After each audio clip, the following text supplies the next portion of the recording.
26.8 is right around the corner, so let's get you guys set up with every single change that we can expect to hit live servers this upcoming Wednesday, April 15th. And don't you just hate it how every stat site just auto-generates their stats, litters them with Google ads, and then AFKs, baiting players into terrible builds via misleading stats? Well, that's why we just launched the best build site for League of Legends that actually has our team of challenger players working with the stats to explain why you should run each build, when to pivot, and what to avoid. It's totally free, so why wouldn't you try it? Check it out after this video, and of course, if you want our famously effective courses behind the builds that teach you how to actually carry games and climb fast, use our special discount link in the description below. And with that being said, let's get into it. Hui is first up on the buff list for this patch, as Riot is going to be increasing his passive base damage, going from 35 scaling to 230 to 40 scaling to 285. Hui's ability slows are now actually going to stack with each other for diminishing value as well, and then there's a bug fix being issued so that Hui's QE and R slows no longer stack with other champions or item slows. Lilia buffs are on the way, with her passive monster damage cap going up from 65 flat to 70 scaling to 180, so a lot more scaling strength on her passive monster damage now. Lucian is going to be making a pushback into the meta if these buffs go live, as his E cooldown is going to be lowered from 18 scaling to 14 seconds to 16 scaling to 14 seconds, while E mana cost is dropping from 40 scaling to 0 to 32 scaling to 0. Tahm Kench is going to receive a few changes to his passive for this patch, with the base damage being increased, AP ratio on passive and health scaling on passive are both being lowered a bit to compensate though, but since Riot has the changes listed under the buff category, we should be able to assume that the base damage buff is going to outweigh those nerfs. Despite being the most popular jungler literally in the entire game right now, and by no means in need of a buff, Viego is on the buff list for this patch. Riot's going to be increasing his Q base damage by 5 in all ranks, while his R primary base damage is going up as well, from 12 scaling to 20% missing health to 15 scaling to 25% missing health. So get ready for 20% play rate Viego, man, in 26.8,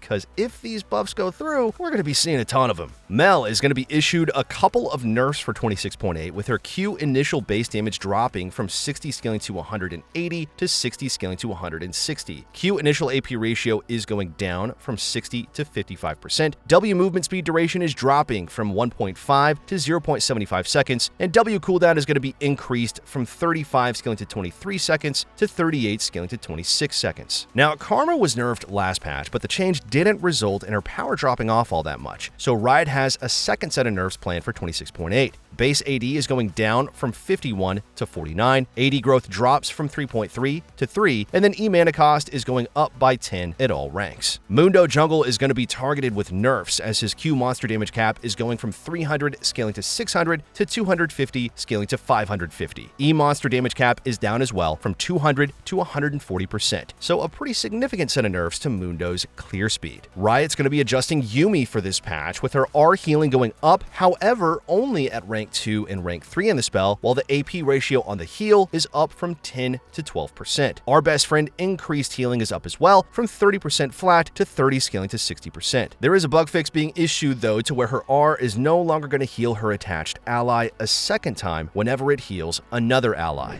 Okay guys, one last thing. Our rank up guarantee is absolutely insane. It's kind of like signing up for the gym and then just getting a refund if you don't get ripped. That's how confident we are in SkillCapped. We obsess over making the best guides with the top players, the rigorous testing, and top tier video editing to make your climb as easy as possible. If you're ready to level up, just visit skillcapped.com and literally see the difference. So there you have it, everyone. We have another pretty small patch for 26.8, so likely no significant meta shifts here, but Riot has stated that 26.9 is going to be a larger one, so hopefully that one will have more of an impact on the meta. Thank you all so much for watching, and we'll see ya in the next one.